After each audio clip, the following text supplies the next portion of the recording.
आलिमिया सालिसा ही की तालिबा उम्मे सुलैम बिनते सलीम को दावत देता हूँ, जो अद्दंकी की रहने वाली हैं, आएँ और तेलुगु ज़बान में तकरीर पेश करें। अस्सलामु अलैकुम व रहमतुल्लाहि व बरकातुहू। अल्हम्दुलिल्लाहि रब्बिल आलमीन वस्सलातु वस्सलामु अला रसूलिहिल करीम।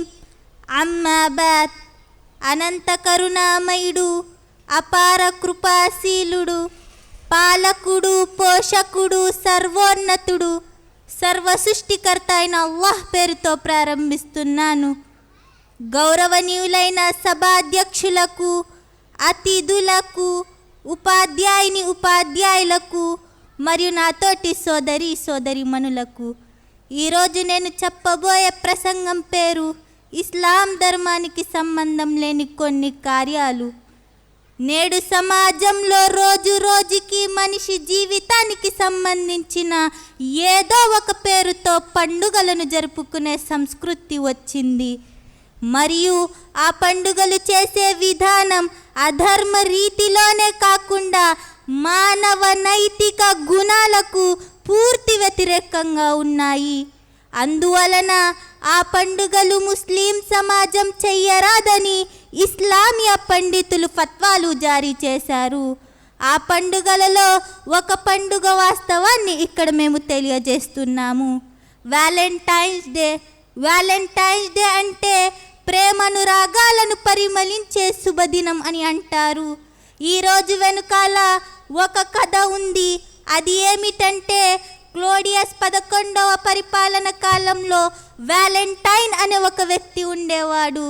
అతడు పెళ్ళి, పిల్లలు, సంసారం మనిషిని పిరికివాణ్ణి చేశాయని తలచిన అప్పటి రాజు యుద్ధం నిమిత్తం సైనికులకు పెళ్లి చేసుకోకూడదు అన్న ఆజ్ఞ జారీ చేశాడు. కానీ వ్యాలంటైన్ అనే వ్యక్తి రాజుకు తెలియకుండా రహస్యంగా పెళ్ళిళ్ళు జరిపించేవాడు. అది తెలుసుకున్న రాజు అతనికి పట్టుకొని క్రీస్తు శకం 270వ సంవత్సరం ఫిబ్రవరి 14వ తేదీన లూబెర్కిలియా రోమ్ దేశస్థుడు పండుగ రోజు రాత్రి ఉరి తీపించాడు. అప్పటి నుండి వ్యాలంటైన్ పేరుతో ఈ పండుగ జరుపుకోవడం మొదలుపెట్టారు. అయితే ఇతర దేశాల వారు, ముస్లిముల సైతం ఈ పండుగ సందర్భాల్లో పాల్గొనడం మనం చూస్తున్నాము. ఇతర మతాల వారు ఈ పండుగను ఏ దృష్టితో చేస్తున్నారో కానీ ఇస్లాం మాత్రం ఇటువంటి నీతిని అనుమతించదు. నిజానికి చెప్పాలంటే ఇలాంటి వెకిలి చేష్టలు, వెర్రి పోకడలు ముస్లిం సమాజానికి మాయని మచ్చ. ముస్లిములు వ్యాలంటైన్స్ డే ఎందుకు చేయకూడదు? ఇస్లాంలో పర్వదినం అంటే ఆరాధన, దైవ ప్రసన్నత కోసం స్వర్గ ప్రాప్తి, పవిత్ర లక్ష్యాలతో పర్వదినం జరుపుకోవాల్సి ఉంటుంది. అంతేకాని పిచ్చిగా తాగి పశువుల్లాగా బిహేవ్ చేయడం ఇస్లాం పద్ధతి కానే కాదు. ఆ మాటకొస్తే ముస్లిములకు కేవలం 2 పండుగలు. హదీసులో ఈ విధంగా తెలియజేయడం జరిగింది. హజ్రత్ అనస్ రదియల్లాహు అన్హు కథనం ప్రకారం దైవప్రవక్త ముహమ్మద్ సల్లల్లాహు అలైహి వసల్లం మదీనాకి వచ్చినప్పుడు అక్కడ ప్రజలకు 2 రోజుల పండుగలు ఉండేవి. ఆ రోజుల్లో వారు ఆడుకుంటూ ఆనందంగా ఉండేవారు. అప్పుడు దైవప్రవక్త ముహమ్మద్ సల్లల్లాహు అలైహి వసల్లం గారు వారితో ఈ విధంగా అడిగారు, ఈ 2 రోజులు ఏమిటి? అప్పుడు వారు ఈ విధంగా సమాధానం ఇచ్చారు, ఇవి జాహిలియత్ కాలంలో మేము ఆనందంగా గడిపే 2 రోజులు అని అన్నారు. అప్పుడు దైవప్రవక్త ముహమ్మద్ సల్లల్లాహు అలైహి వసల్లం గారు ఈ విధంగా అన్నారు, అల్లా ఈ 2 రోజుల కంటే ఉత్తమమైన 2 రోజులను స్థాపించాడు. అవి ఏమిటంటే ఈదుల్ ఫిత్ర్, ఈదుల్ అజ్హా అంటే రంజాన్, బక్రీద్ పండుగలు. కానీ నేడు సమాజంలో ముస్లిములు ఈ 2 పండుగలతో పాటు మరికొన్ని పండుగలను తమకు తాము స్వయంగా తయారు చేసుకున్నారు. ఉదాహరణకి మీలాదున్ నబీ, షబ్బే బరాత్, ఉరుసులు మొదలగునవి.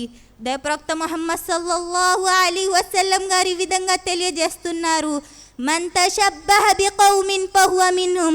ఏ వ్యక్తి అయితే ఇతర జాతులను అనుసరిస్తాడో వాడు వారిలో ఒకరిగా పరిగణించబడతారు. ఓ సోదర సోదరీమణులారా, నేడు సమాజంలో ప్రేమ అంటే పసుపు, ఎరుపు, గులాబీలను పట్టుకొని రోడ్లపై తిరుగుతున్నారు, మరియు ఇంట్లో నుండి పారిపోయి అక్రమ సంబంధాలు సహజీవనం సాగిస్తున్నారు. ఇదేనా అసలైన ప్రేమ అంటే?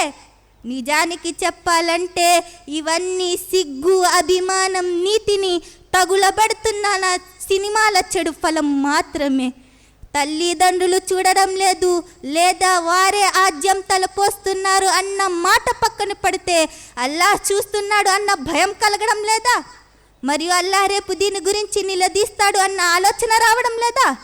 అల్లాహ్ తాలా ఖురాన్లో విధంగా తెలియజేస్తున్నాడు, కుల్ ఇన్ కుంతుం తుహిబ్బూనల్లాహ ఫత్తబియూని యుహ్బిబ్కుముల్లాహ్ వయగ్ఫిర్ లకుం జునూబకుం వల్లాహు గఫూరుర్ రహీం. ఓ ప్రవక్త, నీవు ఇలాను మీకు అల్లాహ్ పట్ల ప్రేమ కలిగి ఉంటే మీరు నన్ను అనుసరించండి, అల్లాహ్ మిమ్మల్ని ప్రేమిస్తాడు మరియు మీ పాపాలను క్షమిస్తాడు. నిశ్చయంగా అల్లాహ్ గొప్ప క్షమాశీలుడు, అపార కరుణ ప్రదాత. దీన్ని బట్టి మనకు తెలిసిందేమిటంటే మనకు ఏది మంచిదో ఏది చెడ్డదో ఇహపరలోకాల్లో సాఫల్యం పొందడానికి ఆయన మనకు కొన్ని ఆజ్ఞలు ఇచ్చాడు. ఒకవేళ వాటి పట్ల మనం నిర్లక్ష్యం వహించడం వల్ల దాని దుష్ఫలితాలు తప్పకుండా అనుభవించవలసి ఉంటుంది.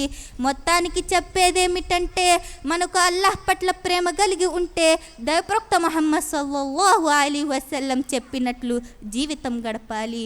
చివరిలో అల్లాహ్ తాలాతో దుఆ ఏమనగా, అల్లాహ్ తాలా మన అందరినీ ఇస్లాం ధర్మానికి సంబంధం లేని కార్యాలతో దూరం పట్టించే సౌభాగ్యాన్ని ప్రసాదించుగాక. ఆమీన్.